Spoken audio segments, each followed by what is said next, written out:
Hi, everyone. I see folks are starting to roll in. I just wanted to let you know that we'll be officially starting in a few minutes. My name is Joanne, and I'm part of the SheTek team here.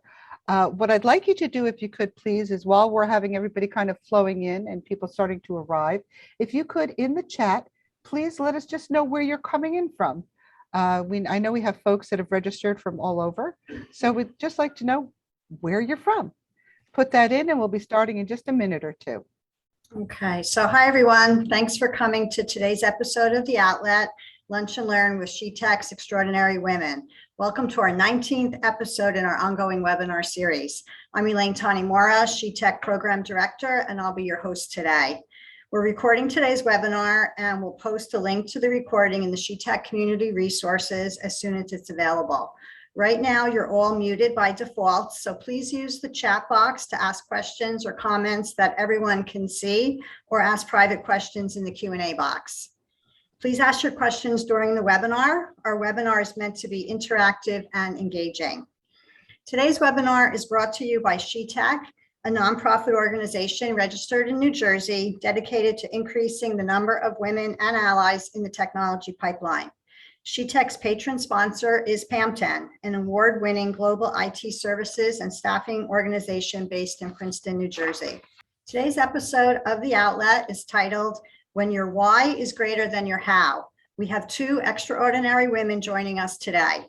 First is Chaya Pamula, SheTek founder and PAM10 co-founder, president, and CEO.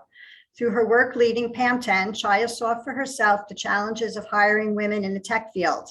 Though jobs were available, Chaya didn't see many applications from women in tech. Chaya went on to found SheTek to increase the number of women in the tech staffing pipeline. Our guest today is Jodi Grinwald. Jodi wears many hats, including certified professional coach and founder and change agent for Today is the Day LLC, Today is the Day Changemakers podcast host, and the International Changemakers Forum. Jodi is also the CEO of the Applaud Our Kids Foundation. I'll now turn it over to Chaya to start the conversation. Thank you very much, Elaine. And Jodi, welcome. It's so wonderful to have you on this webinar. And you know, when I met you, your energy and your passion and what you do is so infectious. I say, you know, I just could not stop myself to continue to talk to you.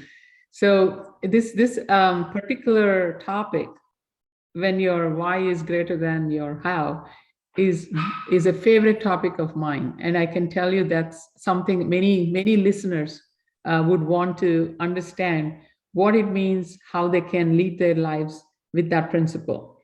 So I do want to start off saying that, you know, I can probably give many examples of risks that I've taken throughout my life journey.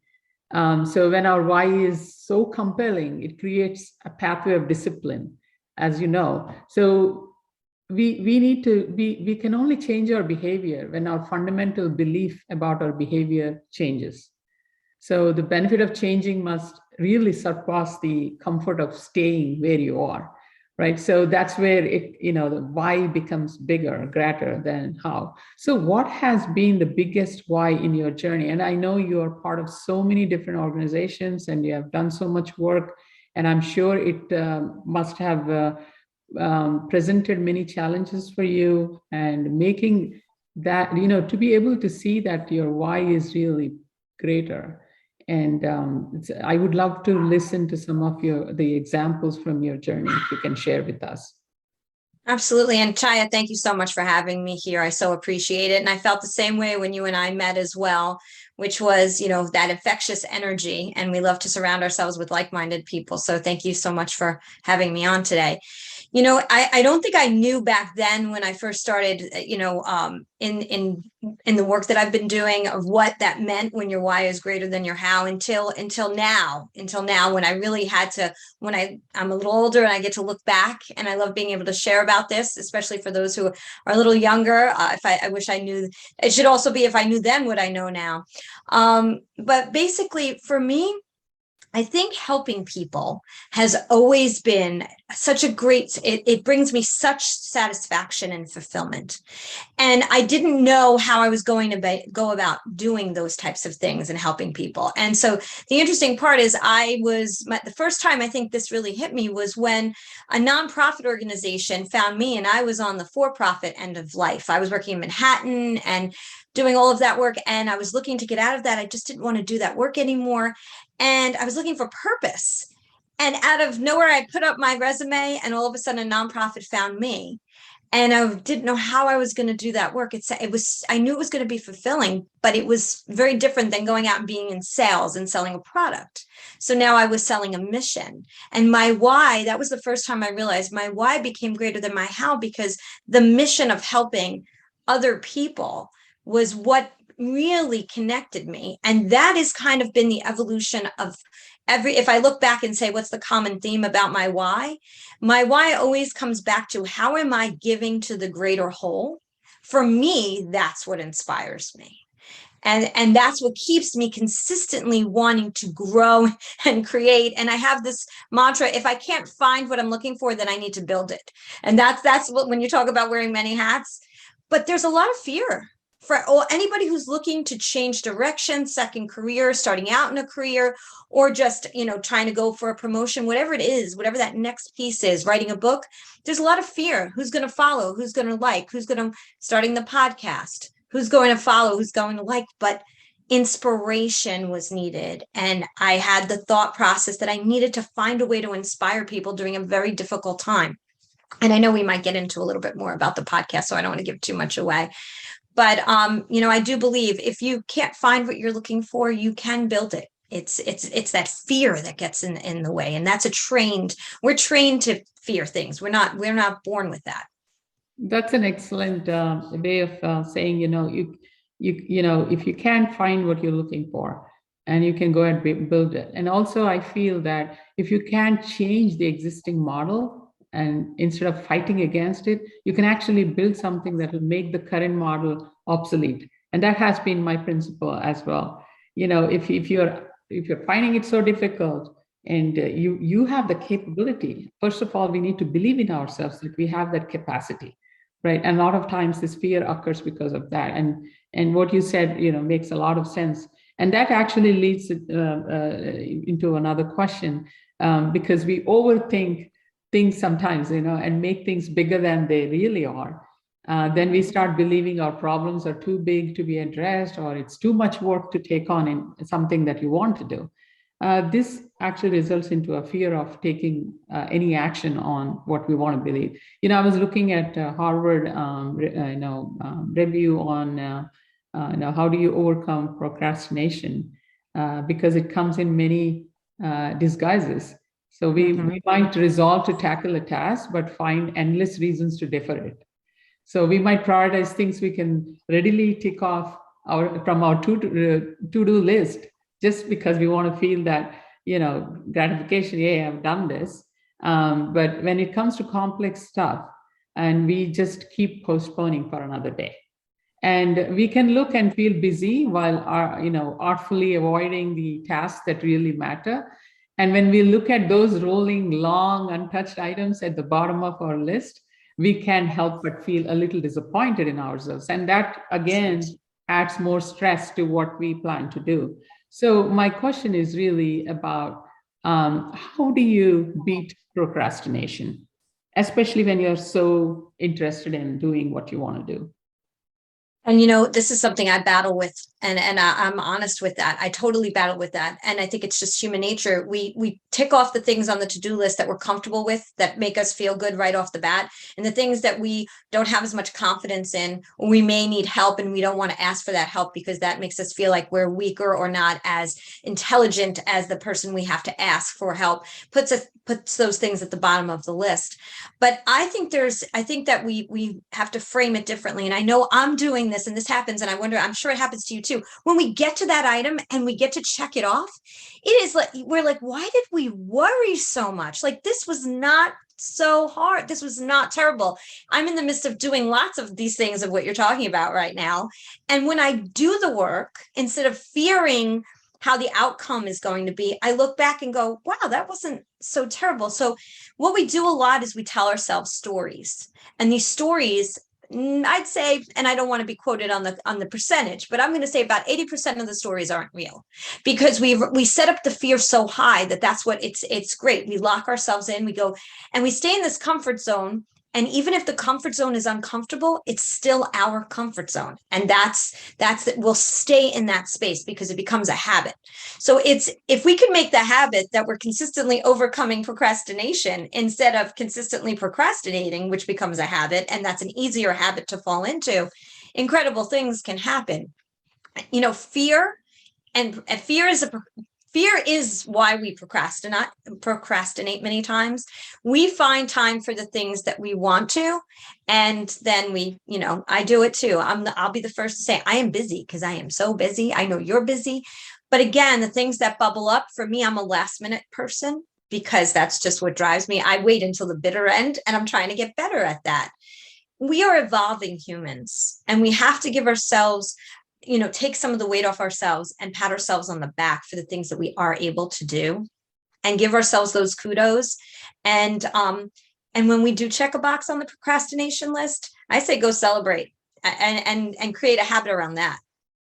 Well said, Judy. I think most times we forget to acknowledge the achievements that we are making, right? We're so busy, engrossed in things that we haven't been able to do. We stress out so much, but we give very little attention to achievements. I think it's important that we recognize and pat ourselves for the things we have accomplished.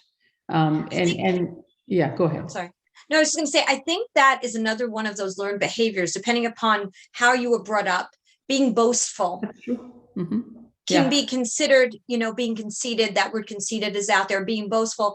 And I have to work on, and it's something, it's like the work you do, if we don't share it, then we don't have the ability to inspire others to feel like they can be empowered to do that kind of work and see regular, everyday people. We're all people doing incredible work. There is no reason why I can do something better than someone else. They can do the same thing, if not better. And I used to always think, oh, looking up to these great speakers, and I'll never be able to be interviewed like this. That was something I always wanted to do. Who am I? Why would anybody want to interview me? These are the things that when you start to believe, you think you're less than. It has to come from within, and you have to surround yourself with people who lift you up. Chaya, I mean, like you said, when we met, I knew instantly, like I would be always there to lift you up. And I feel like, that I'll be there to lift you up. It's important to create that circle. Same here. Yeah. It's very well said. I think it's important that you surround yourself with people that are willing to support you, not pull you back. That's very, very important. I learned that lesson through my journey. At a later point, I really, always try to, please people, what they're telling me, and really take it seriously. Okay, somebody said no, and it was very difficult for me to pick my choice of people that I want to hang out with, I want to be surrounded by.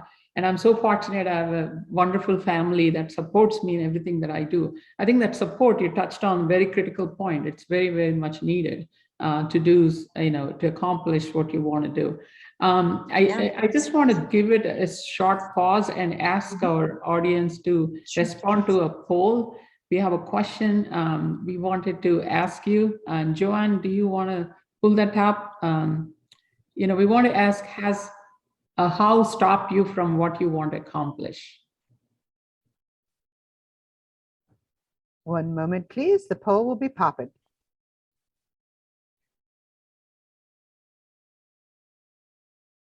And Chaya, when you're done, I have a quick story I want to share about what you just talked about the surrounding. Oh, yes, please continue to speak. I think we can continue to talk as people are responding to it. Sure. So this literally, yeah, it's great. This just happened yesterday, as a nonprofit organization going to a for-profit organization, asking them for funding. And for the 5th year in a row, turned down for that specific funding. And I spoke to the co-founder and I said, you know what? They're not supposed to be on our journey. Let's stay open today that the the right people are supposed to be in our path. Let's not let this bring us down. And it was hard not to, but I said, if we close off and we come from this space of lack and anger or being frustrated, and literally, I swear to you, an hour later, we got a call from Leisure Village, which is a retirement community that wants to bring our kids in to perform, and they want to make a donation for them to come in for 40 minutes to come in and perform, and they're going to give us a donation for that performance out of nowhere. So it's, when you really, if you stay in that negative space, and I know it could sound a little hokey pokey because you're like, oh, what do you mean by negative space? If you stay in that space, more of that just breeds. And when you stay open to what can be right in front of you, incredible things can happen. And also the other piece is don't be afraid to ask for help. And we may go over that as well, but that's really another piece that's very important. Very true. Very true. And Joanne, do we have the results? Yes, I'm going to share it right now. Okay, great. Thanks, Elaine. Oh my goodness. Yeah, I'm not surprised. I'm one of the S's. Same. Me too. Yes. So yeah, this is interesting the way this is going. And Jodi, one other thing, I know we talked about, the why is bigger than how, and you need to really be surrounded by people that lift you up. But as you take on that journey, right, there's expected to be challenges and some bottlenecks. So did you come across such hurdles, and did they discourage you from that journey? And how did you overcome those? Oh, yes. Yeah, many. There's many, and some days are more difficult than others still, especially because I have so many fuels in the fire, a podcast, a forum, a women's retreat coming up, like all these things I'm trying to build. And there's always there's always going to be something or someone that wants to come in and bring you down, or something that's going to come in your way. And some days I have to say, I need a little bit of mental health time. Like I need to take a step away and regroup and re-energize and not feel guilty about that. Not the whole day, because I never have a whole day to do that, but just a little time, even if I have to go get my Starbucks coffee, and that's going to fill my bucket. But we have to take that moment to recharge and go back to, why am I in this seat? Why do I keep banging my head against the wall?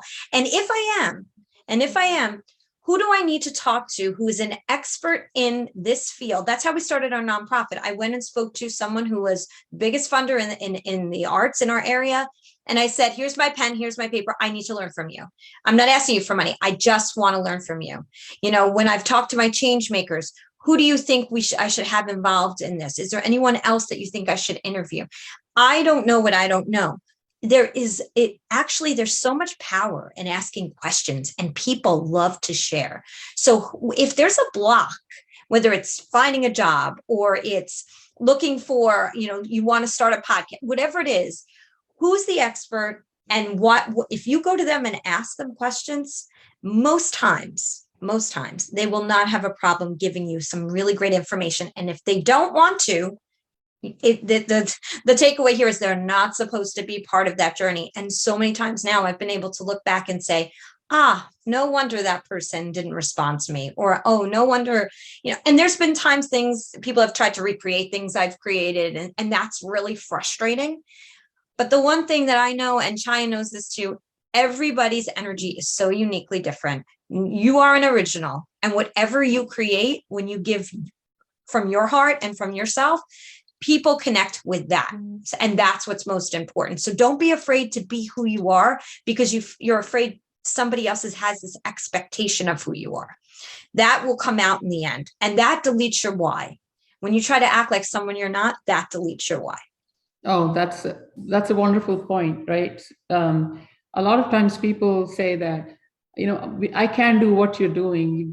You're like, just like you, Jodi, you're into so many different things, and the energy levels are different for people, and the priorities are different in life. And even for me, there were different stages of my life where my priorities were different, and I didn't do what I'm doing right now. And I found the time to do, focus on and start planting seeds, and then, look for. So I believe in having a plan. You may not be ready to do something today, but if you're so strong, you have a strong desire to do something, it's important that you plant the seed, have a plan for it, rather than just ignoring it and start thinking about it and stressing out that you are not doing anything about it. And I have done so many of those in my life, and I'm sure you did. So I believe in this law of attraction. So which says, right? I mean, you too. So it's like you have a strong desire to do something, and that is, that's here. It sits in your mind, the subconscious mind, and that's what you reflect in your actions. And that behavior attracts the resources you need to do what you want to do. So this is a great example of everything that I've done in my life.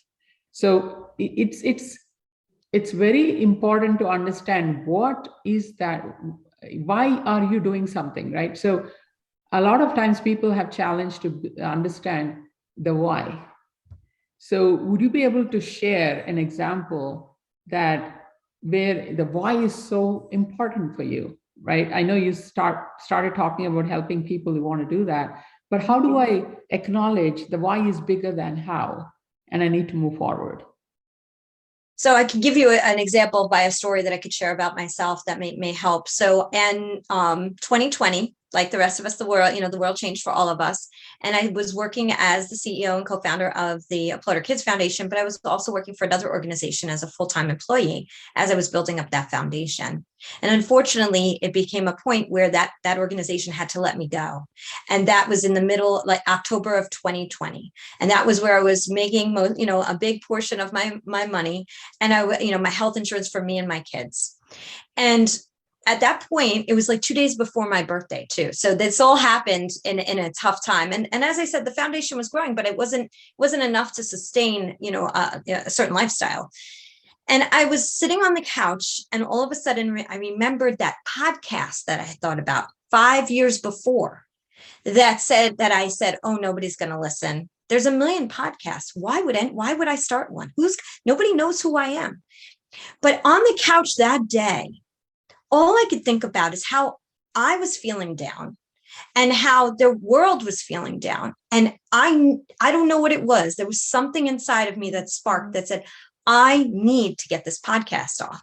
But here was the thing. I had no idea how to create a YouTube channel or do any of the things that were necessary to make it happen. So of course I asked my kids, and they're like, we'll help you, but guess what?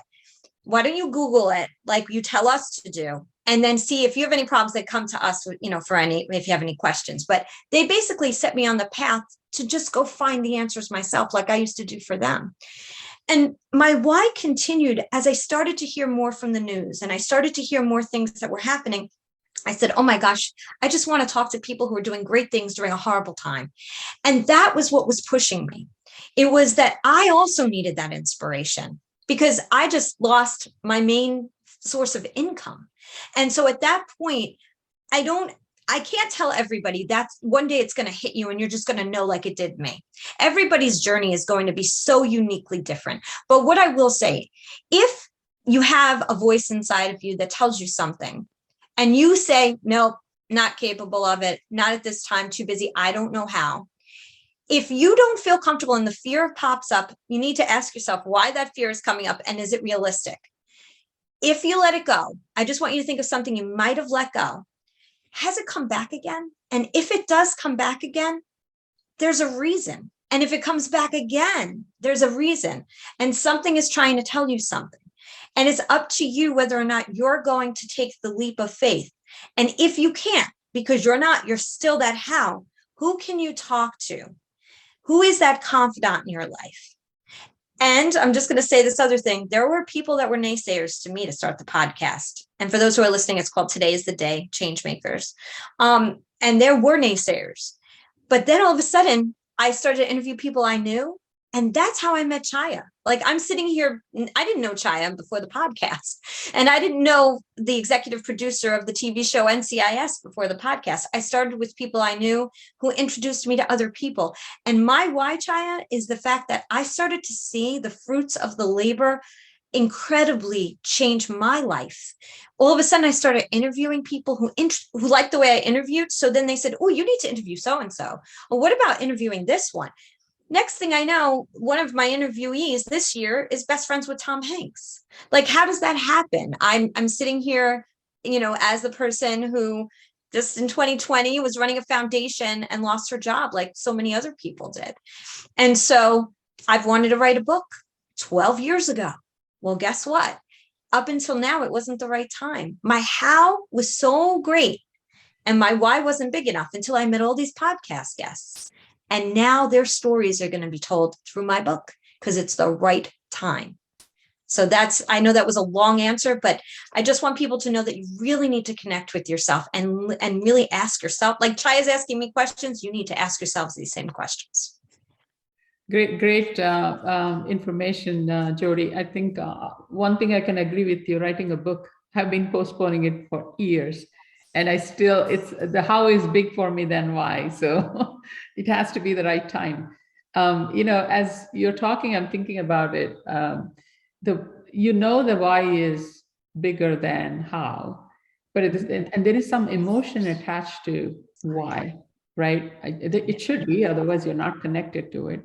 At the same time, you don't want to just make a quick, hasty emotional decision because you want to move forward with that, because you feel it's good to do. But what you said earlier made a lot of sense, and I experienced it as well. When something tells you there is a inner calling that keeps telling you you need to do this, and you keep shutting it off, and it keeps coming back at you. And then you start thinking about, what is this? Why am I haunted like this? What is this? Should I be doing something about it? And I think it's also taking help, asking for help, but it's also finding the right information. So we can make some informed decisions rather than just making some emotional decision. I think this is very important, right? And coming to the fruits of this why, I tell you, for the nonprofit work that I do for children, I could not have expected the fruits to coming out within very short time, because it took me like 15 years to start seeing these children growing up and finding some their dream jobs and settling in lives. Even when I see one such case, that gives me so much motivation.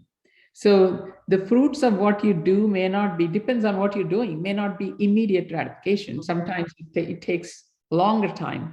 But if then your why needs to be really, really greater than the how, and then also you need to be extremely passionate and determined to what you do, right? So all these things, when I roll back, they all kind of fall into law of attraction again, right? It's really the strong desire that pulls all those resources towards you. And the question I have for you is, I know you, Jodi, we met through your podcast, and you do a wonderful job on your podcast. And first of all, I really commend you for what you do, because you bring so many organizations and people that are doing unsung heroes and heroines. You bring them to the stage, and then you give them that visibility and talk to them. That becomes an inspiration to others. So as you're talking about, you were asking your children for help and all that. So there's so many hurdles that we come across. So how did you manage with technology? Because you said that you are not were intuitive with technology and you didn't know much. And because technology is a backbone to everything that we do today. And also SheTek is established because there are very few women represented in tech industry. So it don't have to be a programmer, but you can still learn technology and use technology. Can you share some of that experience? Well, there were a lot of sleepless nights, that I can tell you, with me Googling and YouTubing and doing, and of course, asking other people, and yourself as well, and working with your organization, which is incredible. And I'm grateful to you for all the work that you're doing for me. But I have to say, in the very beginning, it was just that. I joined groups on Facebook. Like, it was so grassroots in trying to figure out how to create, because it wasn't just a YouTube channel, and honestly, I'm still learning about how to get more listeners and likes and shares and the algorithm. It is a huge undertaking, but then to get it streamed, and I had to be approved. And the funny part was, I had said, okay, we're going to launch on December 30th. And I didn't realize Apple Podcasts, you had to wait like 3 weeks to be approved. And so it was, thank goodness I was able to do that in time. But it was consistent consistent research. And that was honestly, that was the hardest part, because I'm a throw spaghetti at the wall person, as you can tell, probably. I'm a big picture person. Details drive me crazy. And I don't have the funds to hire a whole team to do it for me. So I could have absolutely used that as the reason why I didn't do it. That could have been, the how could have been so great. But you know what happened, Chaya, is that I booked my first podcast guest before I even knew how I was going to put it out. Wow. Okay. And so I knew I'd figure it, like in my head, I'm like, if I do that, I'm going to force myself to figure it out, because that's how my brain works. Now, like other people would want a full business plan, and I advise that. But for me, I have to play those games with myself a little bit and push myself to do it that way. And I'm like, I can't let him down. Like my first guest was the executive VP for the American Heart Association, where I started my nonprofit journey. And yeah, and then it just took off from there. And I kept interviewing people, and I had this list, and I still didn't have it out there, but thank God it all did work out. But the truth is I don't know what kept me. It's the same thing with the foundation. You know, we got shot down when we first started so many times. Who are you? You know, you're not established yet. You're not 5 years. I always say this. I felt like the CEO of a lemonade stand. Here I was. I had the CEO title, and it wasn't good enough because the name of the organization wasn't big enough. But now people come up to me and say, "Oh, you're with Applaud Our Kids," and I still get stunned by that. I was stopped about the podcast the other day, and I was like, well, I'm your biggest fan. I listen all the time, and I'm thinking to myself, I have a fan. Like, how could I have a fan? So but I used to listen to people who said these types of things, right? Jason Goldberg was somebody I used to listen to when I used to be feeling in a role with the Heart Association where I was working 60 to 80 hours a week. And I had a family, and I felt burnt out. And I would listen to him and how he went from working full time to doing what he loved and coaching and all of that. And I'm like, oh my God, is that ever going to happen for me, that I'm going to do what I love and not feel, even if I'm working 60 to 80 hours, it'll be for something that for me, and not be answering to someone or reaching goals and being chastised if I didn't reach them, or whatever it was. I wanted to create something, and it just didn't seem feasible. But I have to tell you, I didn't realize during that time that I was slowly taking steps by just changing one thing ever so often to get myself closer. But I didn't realize it at the time. And that's the thing. If all of what we're saying today sounds so overwhelming for whatever that goal is that you have, and you're really trying to get rid of that how, which just seems so big, what is I say this at the end of every podcast, what's the one step, small or large, you can take today that can get you closer to your goal? It doesn't have to all happen at once. Excellent point. Excellent point. And, when you're talking about you went ahead and booked the appointment without even preparing for it, it reminds me, I'm like that throughout my career. When I had to give a presentation or I promised something to deliver, I would first go and set up the date on the calendar without even having anything on my plate, right? Then I would start working towards it. That's how I push myself. So every one of us, we have our ways of doing things. I think it's important to determine what works for you and follow that path. So the other question I have for you is, I know you are involved in many different things, great things. How do you manage your day with respect to, the keyword is prioritization, right? How do you prioritize things and then manage everything? And as you're focusing on one thing, the other thing can drop off. And how do you manage your day? It's a great question. I'm still learning how to manage my day. I think it's ever evolving as I continue to add more things to my plate.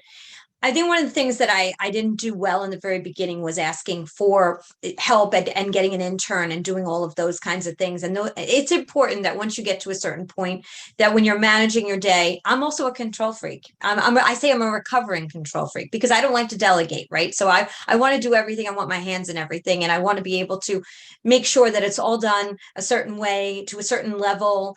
And so that's a learning process to say, you know what, your way is not always the right way. And so in managing my day, as I'm learning about different things that are available through the internet, right? So things that can be of help and service to me, because like, sending out links to my calendar as opposed to trying to go back and forth with somebody 10 times on what's the right time of day for us to set appointments. I create lists, like everybody else, but most of the times those lists get thrown out by the second hour of work because something went over time. I have to say, I kind of just go with the flow of the day. I mean, I'm prepared for whatever it is that I have going on for that day. And I have those appointments. And unfortunately, sometimes I have to reschedule. And I used to feel so bad rescheduling. But I will say one thing about rescheduling or having to change an appointment. If your mind is not where that appointment needs to be, and you are going to do yourself a disservice if you stick with it, and it's able to be changed, it's not going to be detrimental to your work. If something's going on that your mind is not in that space, do not take that appointment. It's the same thing if I came on here and the topic wasn't important to me. I wouldn't be able to have as much passion and talk as much about it or feel so connected to it. It's the same thing when you have an appointment that day, and if your brain is just not there and it's not detrimental to your work, it might be best to push it off to another day. And it's not procrastination. See, we have to know the difference. Procrastination is something that we keep putting off because we don't know how to do it. Rescheduling is when you know that mentally you're not in that space, or you're just not able to give it the time and the emotion that it needs and deserves. It's okay to switch it. And I don't think I used to know that. Really quick, I had COVID several weeks ago, and I went in and said to somebody, I need to reschedule. I'm really not feeling well. And their response was, well, I have COVID too, and I have no problem having the meeting. That's great, but I have COVID and I don't have the capacity right now to have the meeting. I think one of the things, Chaya, that I didn't know when I was younger, that I know now, and I wish somebody told me when I was younger, is that it is okay to take care of you. Of course. We have to know that. And our why has to stem from what's inside of us, not what someone else tells us should be our why. And if somebody tells us our how is too big, that's going to be too hard. You're not going to be able to do it. I know you.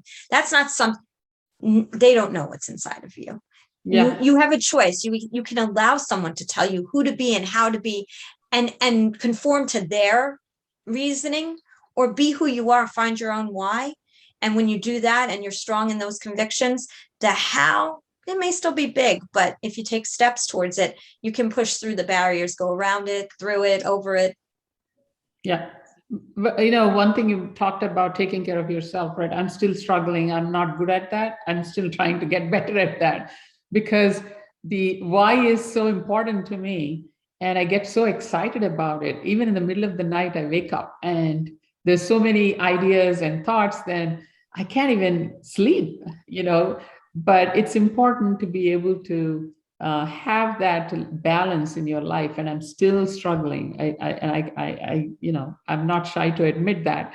But most of us have that, right? So when you're so passionate about what you do and you're excited about it, you don't take care of yourself. But one important thing is, if you don't take care of yourself, you won't be able to do all that you want to do. So that comes first, right? So. And burnout and frustration. And then the how becomes so big in your mind because you're exhausted. And yes. You talk about my days. Some of the days I look at my calendar, there's not even time for eating or going to the restroom. And so it's, we also have to take a look at, okay, why are we doing these things? Great. We feel connected to it, but are we going to burn ourselves out on the other side? Like after the Changemakers Forum, my why was huge, but I was exhausted after the first one. So now I know what I need to do to make sure to keep my energy so that I'm not burnt out on the other side of it. Yeah, it's an evolving learning journey. Yeah. So this also applies to people who are trying to, who are not happy with their jobs and they never find time to look for something else. They keep complaining, right? And did you come across such situations? I mean, I'm sure there are a lot of listeners who are wondering, I hate my job. I don't like what I do. I don't have time to work on my resume and look for another one. So is there any advice for them? Absolutely. And that was me. I was making a really great living at Heart Association. And like I said, I was driving down Route 1 in Princeton and I was listening to Jason Goldberg and thinking, I don't have time. It's a full-time job to try to find a job. So I just threw my resume up onto one of the sites. I don't want to age myself to say which site it was, but it was one of the older sites. It wasn't Indeed. And they found me. And here's the thing too, if you have a trusted group of people, and in this day and age, when it comes to work, honestly, it is a lot about who you know. It's a lot about who you're connected to and who they're connected to. I have to say, if you're on LinkedIn, most of us don't use LinkedIn the right way. And LinkedIn has helped me out tremendously. So if you see someone who's doing a job that you would love to do, connect with that person just to start formulating a conversation, right? It's online, it's 2 seconds. You know what? This is what you're doing is exactly what I want to be doing. I'd love to learn a little bit more. Would you be willing to have a conversation with me for 10 minutes? I have to say 90% of the time, every time I go in cold, as long as I'm not trying to sell them something, people love to share. They love to talk about themselves. So if you're struggling and you feel like you don't have the time, also think about who's in your sphere that you can tell that you're in this space. Do they know someone? A lot of times we don't know who other people know. We stay very much connected into our own little neck of the woods. But if you take a look at LinkedIn, there's probably somebody you're connected to that's connected to someone else that you should or may want to be in front of. So my suggestion is also, like I said, sometimes we're uncomfortable even in the comfort zone, but we stay there because it's habit and we know it well, right? There's a saying, the devil you know is better than the devil you don't. So I always forget that saying, but that's the thing, we get into the habit of complaining. Next time you're about to talk about something you don't like, figure out why you're continuing to stay in that space. Nobody is forced to stay in a job. We all think we are. We all think, well, if we're making, X amount now, we can't make it again because this is a specialized skill. Remember, your skills, they can be transferred a lot of the times. And we may not be as creative as we think we are in really realizing how we can fit into different roles. So that's why it's so important to look at who you know, connect with those people and ask questions. But also, I will say, as long as you trust certain people, if you're running out of time, you don't have a lot of time and you don't have a lot of energy yet, start putting out little feelers. Somebody did this with me who had a job for over 12 years and said, hey, listen, I'm not telling a lot of people, but I'm really looking for something. Do you know anybody who you could connect me with that, or can I send you my resume and tell me if I'm missing anything? Who is that confidant? If you don't have that person, anybody can feel free to reach out to me. I am a serial connector, that I can tell you. So I'm I vouch for that. I'm here for all. So feel free to reach out to me with anything you may need. Yeah, speaking of connections, Jodi, I know you run many podcasts with some great leaders. Can you share some information on your podcast so the listeners can understand what goes on? Sure. So it's Today's the Day Changemakers. You can find it on all streaming sites and the YouTube channel. And my goal is to share stories of people who are real, right? The whole thing is about shedding your A game of armor and bringing your A game of authenticity. And they have to be doing something to change either their corner of the world or beyond. A lot of them are in the nonprofit space, but not all. Some of them have just done incredible work in their role, or they've been through something that if they share it, they could train, teach, or help and inspire someone else. And so it's been an incredible journey and on top of it, bringing all the change makers together has been incredible too, because then they've started to connect and they're working together.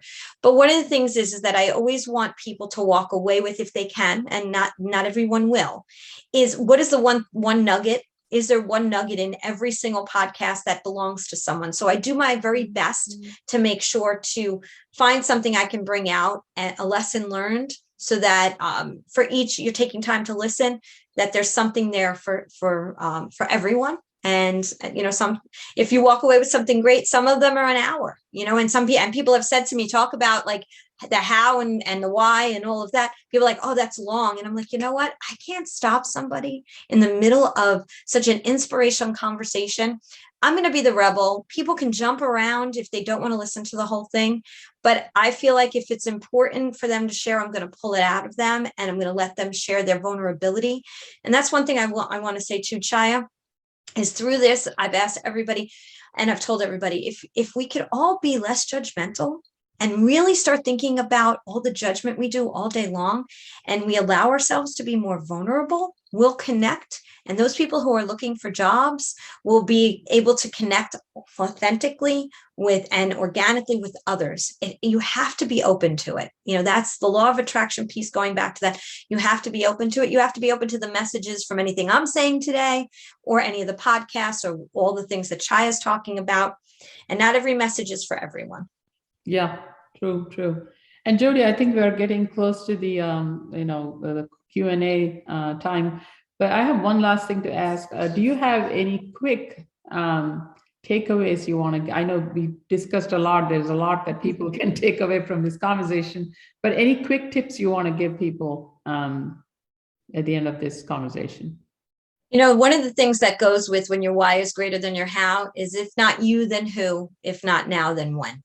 And that was one of the panels that we talked about, that we had for the Changemakers event. And it goes hand in hand with why and how. And it is true. If Chaya didn't start the organization that she has, all the people then wouldn't have jobs that work for her. If I didn't start the podcast, and all the people and the Changemakers couldn't have connected, and books are being bought from each other, and people are doing work outside of anything that I know about. So when you leave today, whether you love your job and you're just so thankful and grateful, stay in that space. That's a great space. How do you help other people get to that space? Maybe there's somebody you're working with that doesn't feel that way. Can you help them? Can you share your vulnerability? But there is one tip I want to give. How many times a day do people ask you, how are you? At the Target, at the gas station. It is the most intimate question, yet we throw it away and we don't really connect with people through that question. Because do you want to hear the answer? Do you really care? It's become this formality. It's like, hello.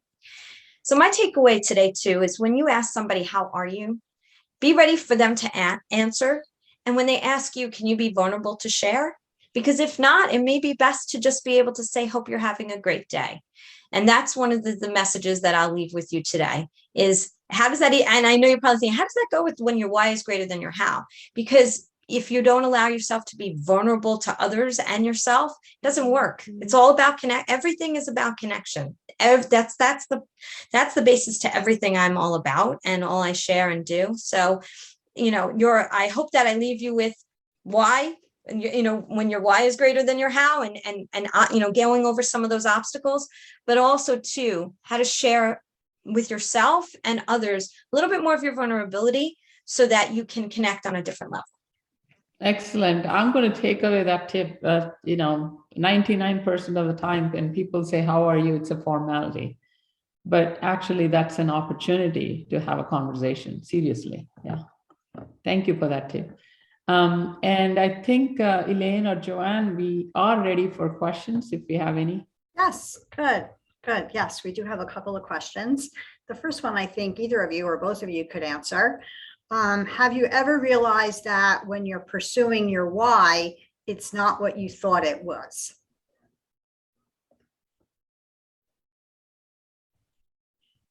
I can go first. I mean, Yeah, go first. Yeah, there were a couple of instances where that's a real good question. Mm-hmm. I had gone about, thinking that's important, but when things come in front of you, other things are presented in front of you, that's where the priority comes. You should be able to understand which one is really at the time more important to you. I don't mean to say when you're taking that journey, I'm not telling you to drop the ball, but sometimes that's not your priority at the moment.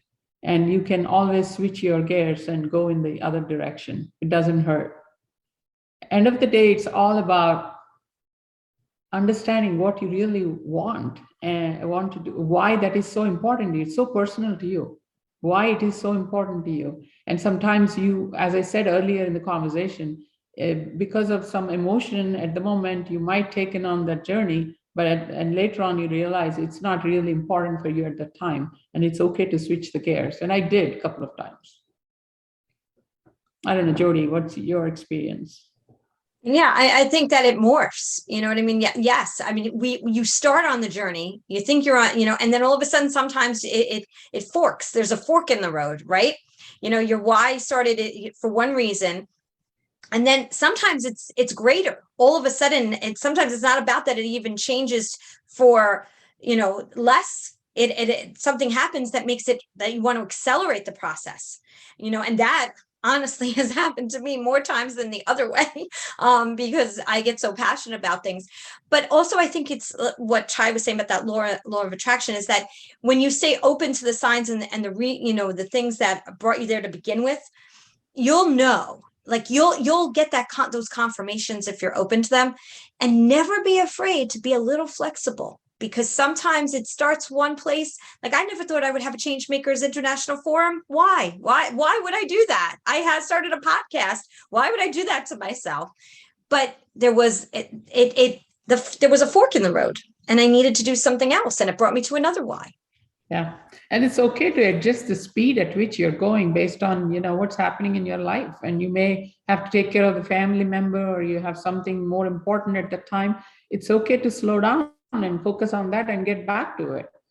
Mm-hmm. So I think that's another lesson I learned. I mean, if don't feel guilty that you're not focusing on what you wanted to do. It's going to be there for you. You just need to switch gears and focus on something else for that moment and come back to it. Elaine, you're mute. Yes, yeah. Great answers. Thank you both.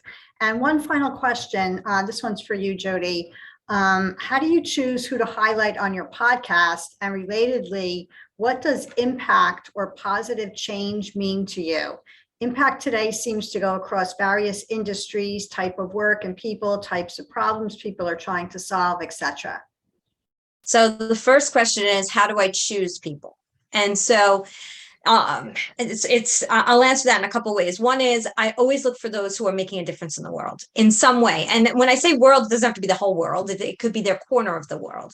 And what do they have to share that somebody can learn from, right? And it could be one person. I used to watch the numbers. I don't do that anymore. I even said that by coming on here. If one person connects, we've done our job. That's what our role is. It has to be that person who needs it. So that's how I look for them. But also, people like Chaya and others are saying, you need to interview this person, or you need to interview that person. They share their bios. Publicists are reaching out to me, and I've told them no. To be honest, there's a couple of people I've told no, because it doesn't fit my audience. You need to know your audience. That's the other piece. That's the other way I choose who my guests are. And I'm learning about my audience, which I love. And I'm grateful for all of them. And then, Elaine, can you reread that second part about the positive?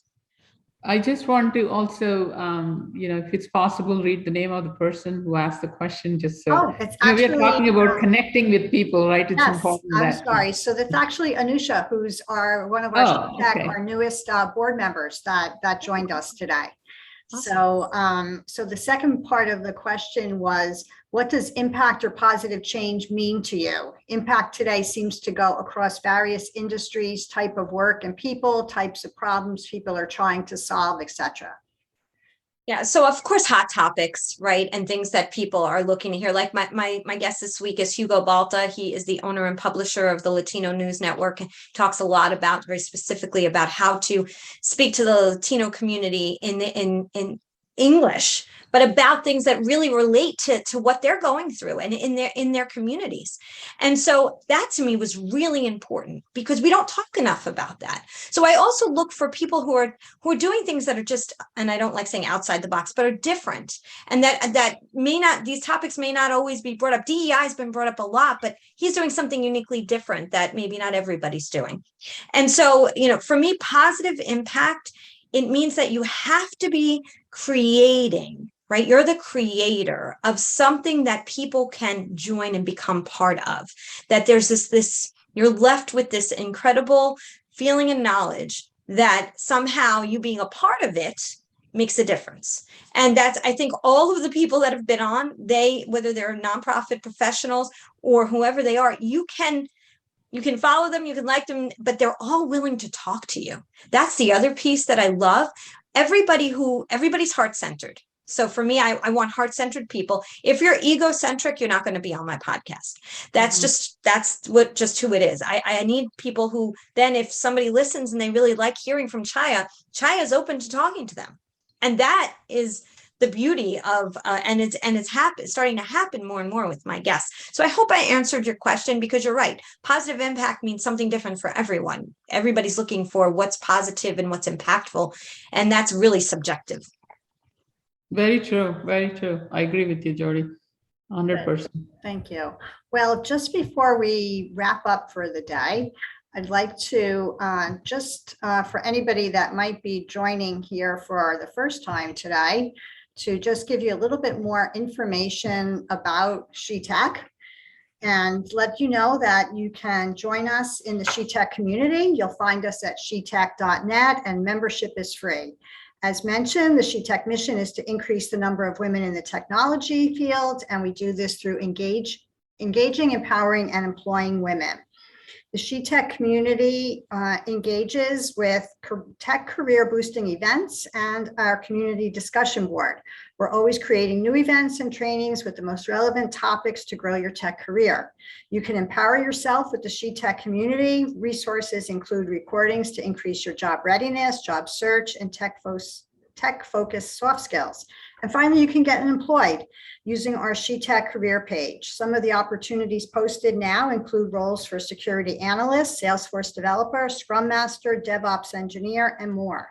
From highly skilled roles to entry-level positions, there's something for everyone. So please check us out. And finally, we have a couple of things that are ongoing that I'd like to share. We have a tech mentorship program, and this will empower you with actionable and personalized career advice shared by top women tech leaders along a structured learning journey. Learn more about the tech mentorship program under the Our Programs menu option at shetek.net. And finally, maybe you'd like to volunteer with SheTek to share your skills and talents and perhaps learn a new skill. If you're interested, please send an email to contact@shetek.net to learn more and get involved. So with that, I'd like to say thank you so much for everyone who joined the outlet today, and special thanks as always to Chaya and for our guest, Jodi. Thank you. Thanks, Elaine and Joanne, for making this such a smooth event. And Jodi, it's such a pleasure talking to you again. And I know we're going to work together for a very, very long time. And I truly admire what you do, and for all the information that you shared. Thanks a lot. Well, thank you. And I admire you too. And I look forward to our continued collaborations for sure. Thank you so much. Thanks, everyone. Thanks, everyone, for listening to us. Bye.